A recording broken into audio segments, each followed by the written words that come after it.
Author Sawada, Extract 1. A man arrived in Tatarasuna around 3 in the afternoon. From afar he spied laborers walking along the mountain roads toward the factories, their shoes scuffing along the jutting stones. They walked like people convinced that so long they had reached the fire raging in the mountain's belly, they might extract it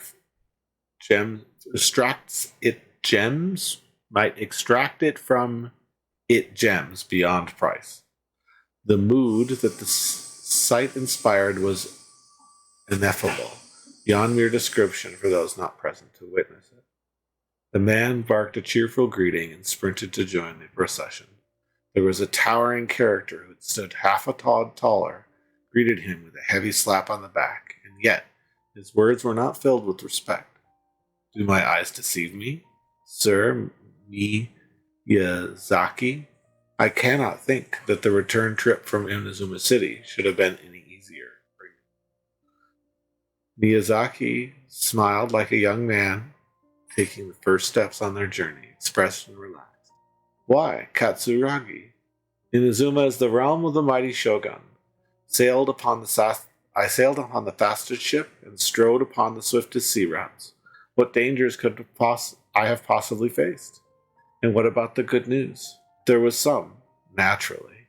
The two burst into an uproarious laughter, roughhousing with other workers until the path's end.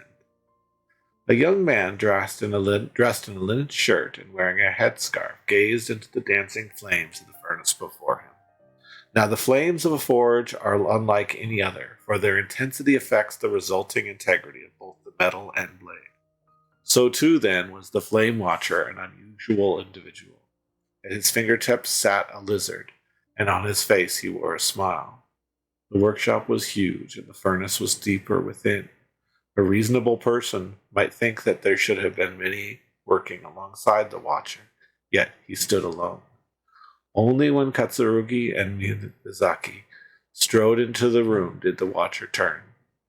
His watcher was Niwa, armory officer and administrator of Tatarasuna. Born of the Niwa clan, which served as one of the 3 pillars of the Ishin art. Niwa never argued with his siblings and was a worthy successor by all accounts. The post he received as a result of his high standing and with those in power served as a statement unto itself. Miyazaki handed a well-bundled text to Niwa as he adjusted his expression.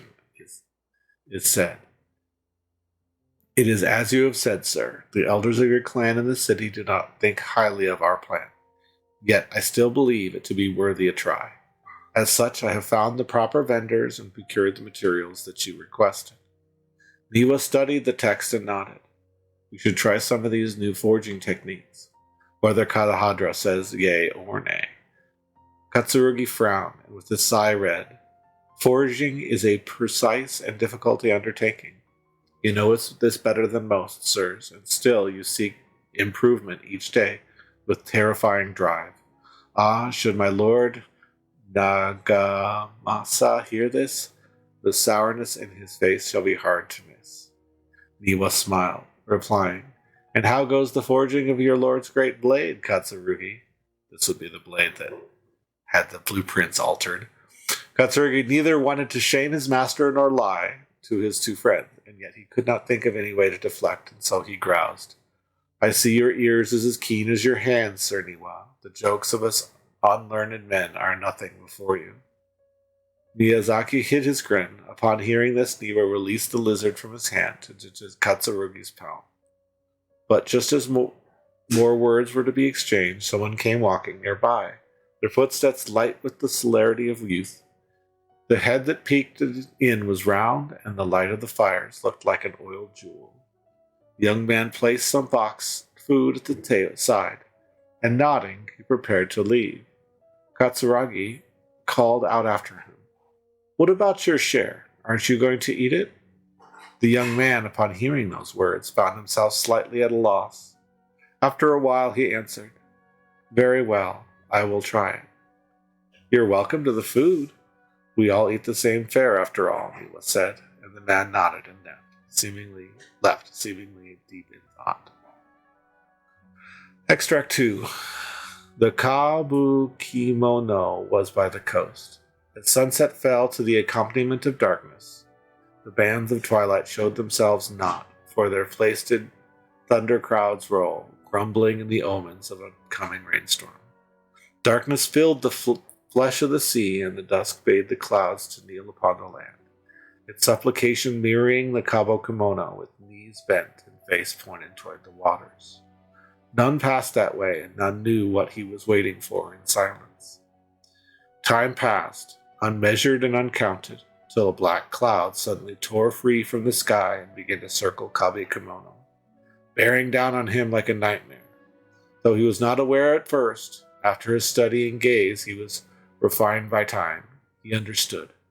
This cloud had marked him from the very start. Outbound, a fishing boat drew near, the lights of its bow flickering in and out of sight beneath the falling sheets of rain. A mist unspooled across the area, stealing sight from the fisherman. Repeatedly he exchanged. It is but dusk. How are my eyes darkened? Is there anyone that can deliver my boat upon safe tides? Like a falling spear, the black cloud reached the bottom of the boat, and it was joined in its briefness of direction.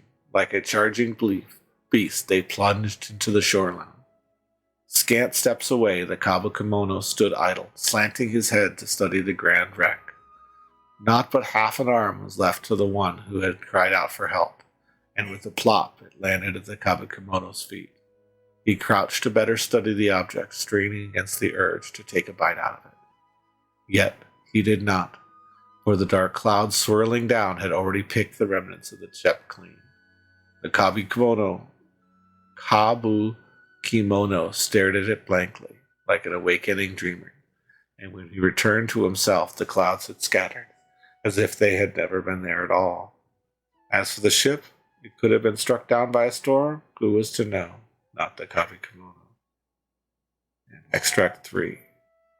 Katsurugi rushed to the doorway and shouted, "My lord, things go ill at the furnace. I have searched for Sir Niwa, but there is no trace of him. And much time has passed," said Sir Miyazaki, "left to seek aid, but yet he is not to send us any missive. Look." Mikoshi Namasa turned slowly, his face grave as one attending to a funeral. He spoke then, his words heavy laden. "I wish not to say such words, Katsuragi, but Sir Miyazaki may never return." Katsurugi peered past Nagamasa's broad, stiff shoulders, beyond the windows.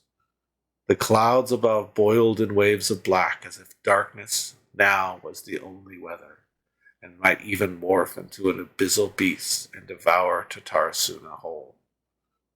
Over 10 people had already perished. That was why. Katsurugi recoiled as if struck. Yes, it was coming back to him now. In drips and drabs, that is why they had to set out to seek aid. Miyazaki had been the first to set sail. The clouds had only first begun to form then.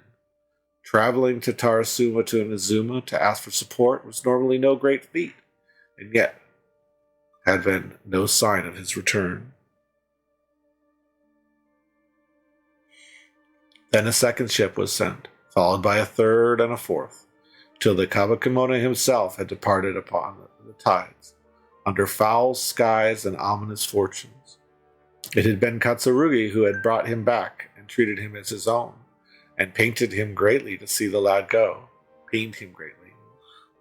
Yet the situation in Tatarasuna was severe. Even should they sacrifice more lives, it would have been worth it to gain some assistance from Inazuma City. Nia was gone, and none could find him. Afterward, Nagamasa led a search party into the mountains and the area around the furnace, to no avail. Folk began to wonder if Niwa may have encountered by an accident, but were soon turned to suspicion, and they wondered if he had fled, unwilling to bear the sin of having caused these incidents. The group of people grew even more suspicious, and Nagamasa himself strained against his discontent and fury. His face has grown to resemble the rumbling clouds above. Suddenly, a figure flashed by, Their presence did not go unnoticed by Nagamasa. He drew his blade and cut, though he only nicked the silken veil of the intruder wore. For a moment they swayed, and then, like a marionette pulled by strings, they moved behind Nagamasa, laughing darkly. Are you seeing someone, my lord? Niwa, perhaps? Nagamasa bellowed in fury. You dare address Niwa directly. Yet the figure parted like mist before his falling blade, only to rematerialize beyond its reach, but not beyond sight. A ghastly apparition indeed. Was it you who slew my people? Nagamasa howled and charged, held back only by Katsurugi's desperate grip. And his senses returned to him. He realized he was but an inch away from falling into the furnace. It seems that the rest of his work remains unfinished. From the existing test, however, it's apparent this is a novel of fantastical, colorful sensibilities born from imagination well utilized. Cool. More reading. All right.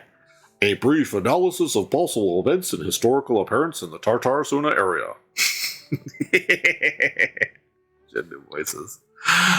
Detail. This belongs to a series of works sponsored by the Vahumana's Veil Cutter Project and has yet to be numbered. Author, Kwaba. Abstract. The Tatarasuna area has always been a major pillar of Inuzuma's smithing industry. 2 incidents have occurred there, and the details behind the first are vague at best. I believe, however, that there may be a hidden story behind the events that transpired. Hence, this paper will attempt to analyze what may have unfolded from the available data. Glossary. Tatarasuna area. Raiden Kaden Miyoshi Nagamasa Kabu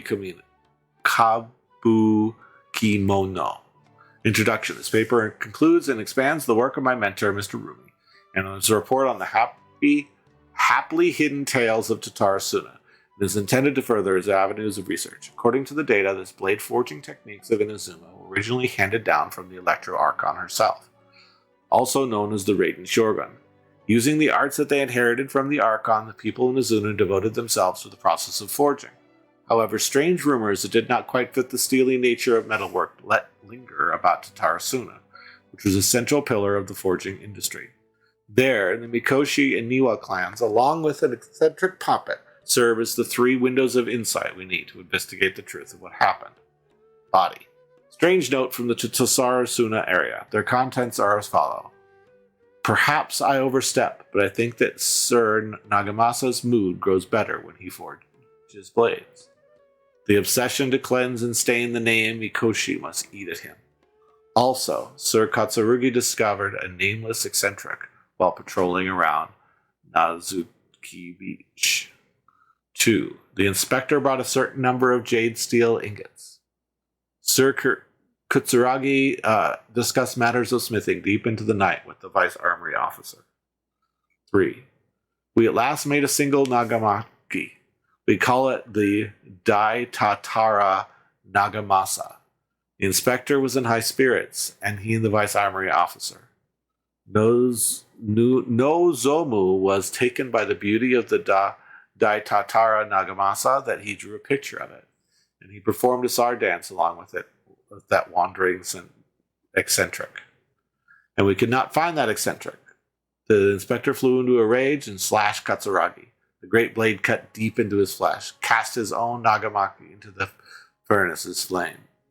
Nozu could not abide by that order and drew and completely melted the weapon out of the furnace. He was horribly burned. Drew the completely melted weapon out of the furnace. Oh my god. Alright. Nozu died that night. I dare say while Sir Katsuragi may have committed malfeasance, it was out of the goodness of his heart. 6. Kinjoru did the Nagamaki and Nozu's drawing in the arsenal. Nagamasa is harsh, but he knows the right from wrong. But even so, he is not amenable to reason. His name indicates one obsessed with purity. Still, I and some households at Tatarasuna have not been blinded by the matter of Nagamasa's mother, Chio, and we trust him. I also remain unwilling to forget the joy of creating the Dai Tatara Nagamasa with him, and the joy of watching that nameless eccentric perform that sword dance with Katsurugi. 7. Before we withdrew, we should have divided the arsenal key into 3 parts. One for the inspector, one for the armory officer, and one to be left in Tatarasuna itself to prevent theft. But we are in too much of a hurry, and neither inspector nor the armory officer could be found. It's so as to be bold as to hide the 3 pieces within the treasure chest in Tatarasuna, which I've already found a long time ago. A long time ago. Alright. 7 notes mentioned prior have been scattered across the Tatarasuna area. Among these 7 notes, 6 seem to be of good physical integrity.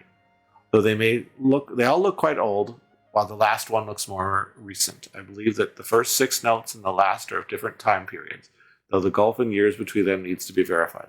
The contents of the first 6 should also be related to each other, as the incidents mentioned were quite consistent with another. Rumi once mentioned that happily hidden tales of Tatarasuna, here hereafter known as Hidden Tales, that in the past, researchers from Sumeru has investigated the cultural histories of Tatarasuna and Inazuma. Though the place had fallen into some degree of disrepair since the Hidden Tales were written, things have improved since the time when I wrote my original article. Regardless, what used to be an area of major industry remains a place of most inhospitable, and residents of Tatarasuna may be found living, dwelling by the waters. If the residents, when questions, are told the researchers of Tatarasuna's golden age centuries ago, when it was ministered by Armory Officer Niwa and Voice Armory Officer Miyazaki, the Inspector Miyokoshi Nagamasa. Yet, the elders among the locals with deeper ties to the region also seemed to stress the fact that there were strange rumors surrounding their homelands past. A great many of these rumors revolved around the yokai, which were so very characteristic of Inazuma's folk histories. A small portion, however, repeatedly mentioned the word puppet. It should be known that puppets are neither traditional nor common in yokai and Inazuma. Yeah? Oh, because I forgot to empty it? Empty it. Just empty it. A puppet once did appear in the Tatarasuna. Its visage was elegant, its apparel impeccable, and the way it dressed hid all the joint lines on its body. If no one were to mention it, this was indeed a puppet, it would be hard to tell at all. Additionally, this puppet seemed to possess a special joint lines that would fade with time, potentially even disappearing altogether, which would perhaps eventually make the puppet seem entirely human. The name of the puppet was known to almost none. Some folk claimed to have spotted it appearing around Tatarasuna, while others mentioned encountering it in the central regions of the area.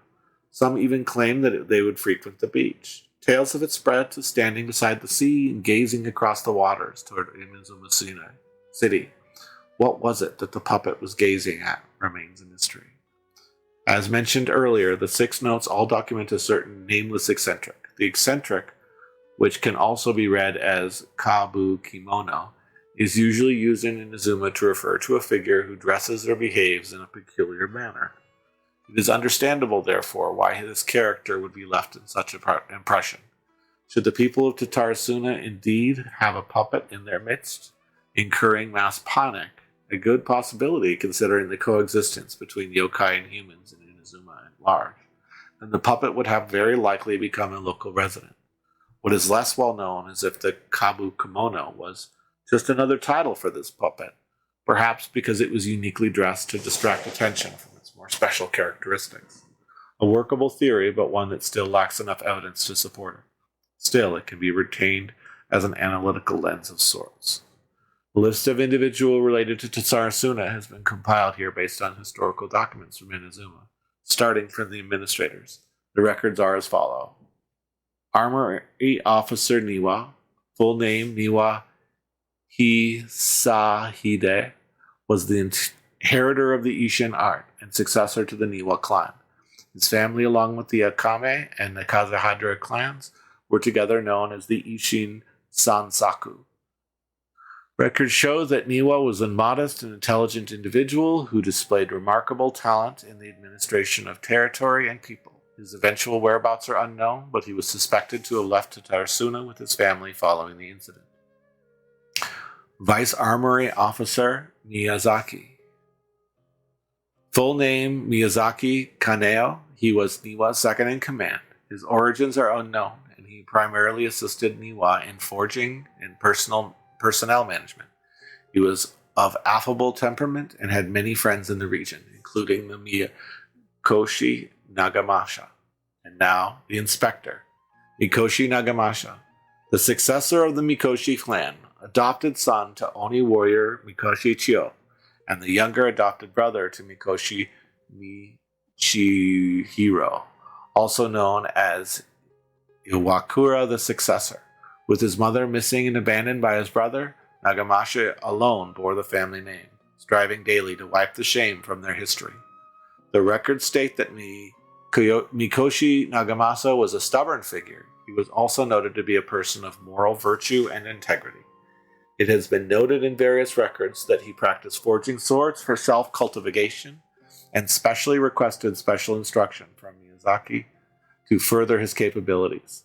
However, after the famous blade, Daitatara Nagamasa, was forged, he used it to slay his subordinate, Katsuragi, for reasons unknown at present. Subordinate, Katsuragi. Katsuragi's full name and background remain unknown. Despite all the materials I have sorted through, I have yet to find any more additional personal information regarding him. As one of Mikoshi Nagamasa's subordinates, he was a lawyer warrior who had been saved by Nagamasa's in his youth. From then on, he swore to stick by his lord through thick and thin and to give his life in service, if it was asked of him. Kabi Kimono. Full name unknown. Background unknown. From the many sources I have compiled within Rumi's personal observation, this character might have been the puppet mentioned by the rumors.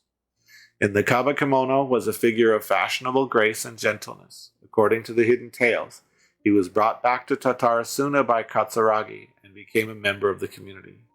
When the Kabukimonos first arrived in Tatarasuna, he knew nothing of cleaning, cooking, or any other work of meticulous nature. The locals taught him their skills over time, showing him how to clean his attire, dance, and craft small trinkets. Records state that the Kabu Kimono was there when the Tatara Nagamasa was forged, though his trial ends before Mikoshi Nagamasa slew Katsuragi.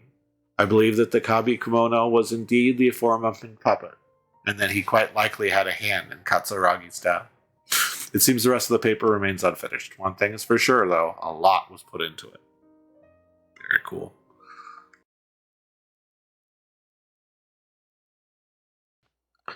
All right, a brief analysis of the possible events and historical importance of the Tatarasuna area. Details. This text belongs to a series of works sponsored by Deval Humana's Veil Cutter Products is yet to be numbered. Author Koba. Abstract. The Tatarasuna area has always been a major pillar of Izuma's industry. Two incidents have occurred here. The details behind the first are vague at best. I believe, however, that there may be a hidden history behind the events that have just transpired. Hence, this paper will try to analyze what may have unfolded from the available data. Glossary, Tatarasuna area, Rengoken, Mikoshi Nagamasha.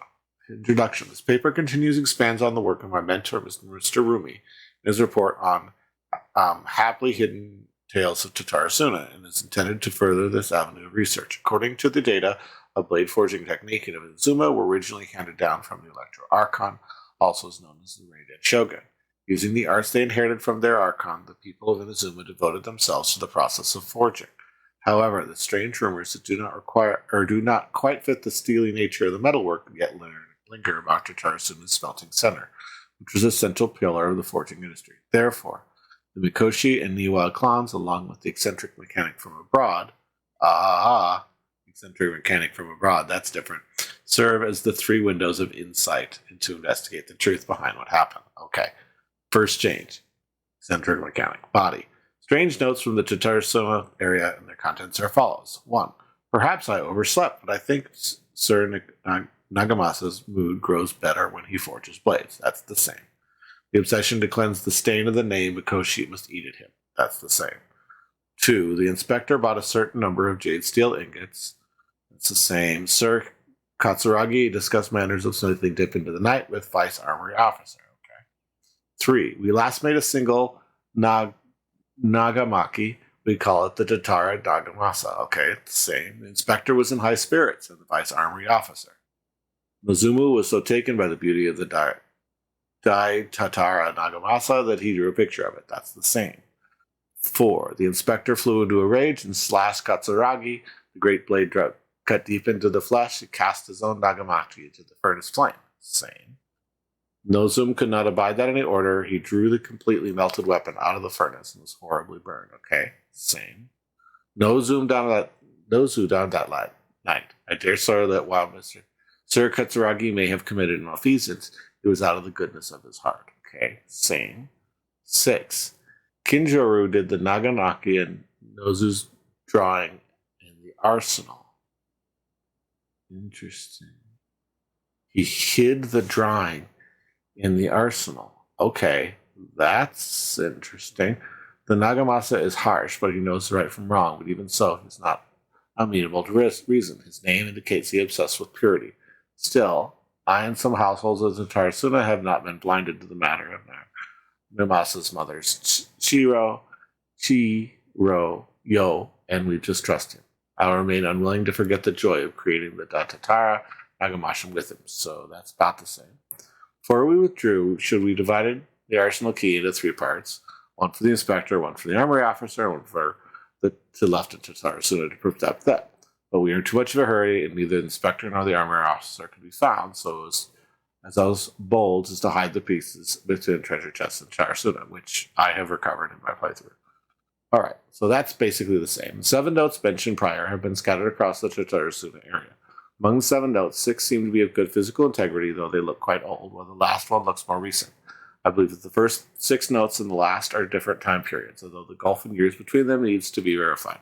The contents of the first 6 should be related to each other, as the incidents mentioned are quite consistent with one another. Rumi once mentioned that the happily hidden treasures of Tarsuma, hereafter known as Hidden Tales, and that past researchers from Sumeru investigated the histories of Tatarasuna and Inazuma. Though the place has fallen into some degree of disrepair since the Hidden Tales were written, things have improved since the time when I wrote my original article. Regardless, what used to be an area of major industry remains a place mostly inhospitable. The residents of Tatarasuna may be found living and dwelling in the waters.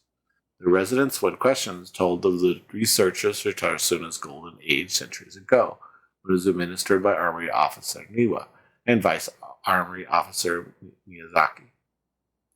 Inspector Mikoshi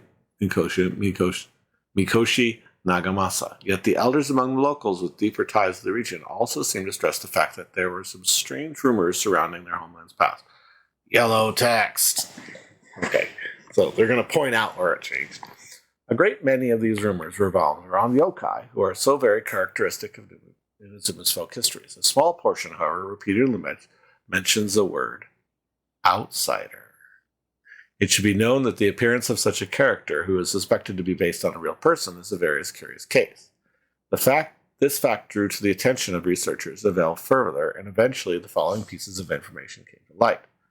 A foreign mechanic once visited Tatarasuna, reportedly with the reason for his immigration was to exchange knowledge and to forge ties with the locals. However, the mechanic seemed to behave suspiciously, often wandering around essential or restricted areas, and if someone tried to turn him away, they would only earn incomprehensible mumbles from his lips.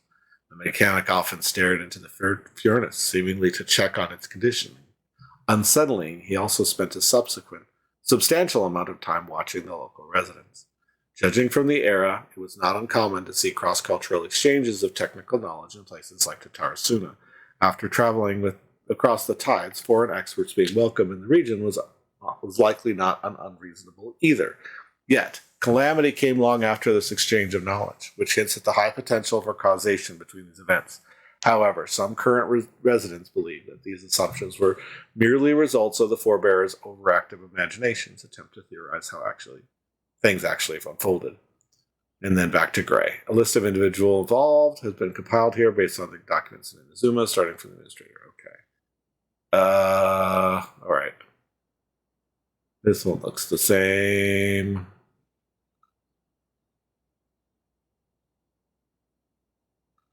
Interesting. It still says Niwa left, not died in the furnace. So that didn't change.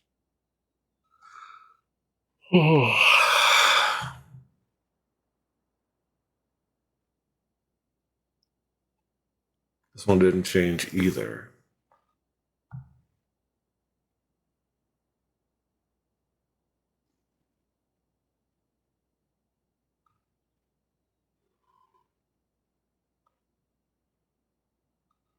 All right, here we go. The mechanic.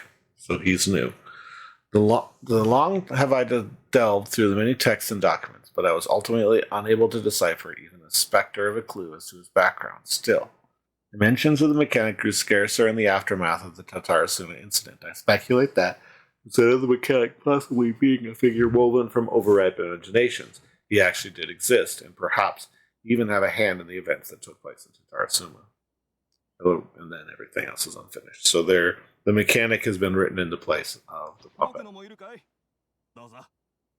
can I read this one too? Okay. We're gonna skim this. But all right, we're gonna go straight to the gold section. Okay. Miyazaki hid his grin. Upon hearing this, Niwa released the lizard from his hand to Kurasagi's palm. But as for more words were to be exchanged, someone came walking nearby, their footsteps steady and confident.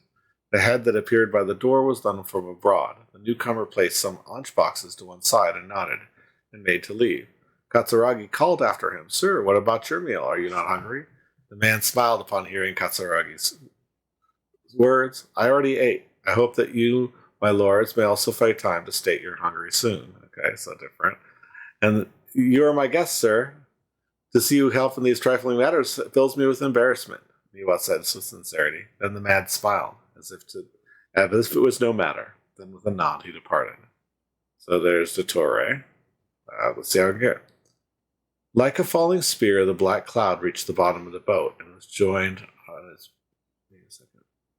Is this the strange? Oh, so no, this is. Oh, see, it is different. This is the wanderer section. Okay, the stranger, a foreign mechanic, stood to the coast. Sunset fell in the compass of darkness. The bands of twilight showed themselves not, for the place hid thunder clouds rolled, rumbling the omens of an oncoming storm. Darkness filled the flesh of the sea, and the dusk bade the clouds to kneel upon the land. The man stood uncowed, merely gazing into the distance, radiating bloodthirst. Woo! Ooh, they changed it. None passed him by, and none knew what he was plotting. Time passed, unmeasured and uncounted, till a black cloud suddenly tore free from the sky and began to circle the mechanic, bearing down on him like an omen. And then he caressed the dark mist as if it was for part of his flesh. Outbound, the fishing boat drew near, the lights of its bow flickering and out of sight beneath the sheets of rain. Amidst unspooled across the area, sealing sight from the fishermen. Repeatedly he exclaimed, "But it is dusk. How can my arms be darkened? Is there anyone that can deliver my boat to safe tents?" Like a falling spear, the black cloud reached the bottom of the boat and was joined in its briefness of direction. Like a charging beef, they plunged into the shoreline, scant steps away. The mechanic laughed, slowly approaching the grand wreck. Not but half an arm was left of the one who cried out for help, and with a plop, it landed at the mechanic's feet, who crouched to better study the object, straining against the urge to take a bite. Yet he did not, for the dark cloud swirling down had already picked the remains of the ship clean. All right, so Dottore is now evil cloud dude. All right.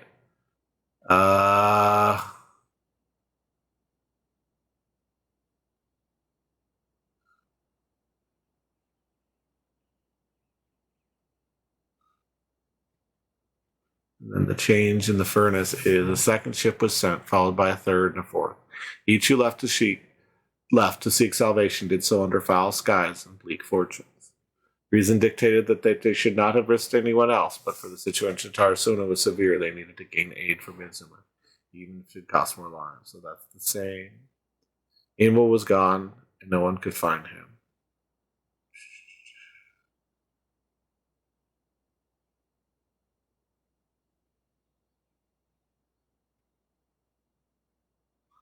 Wow. So basically, it's Dottore is now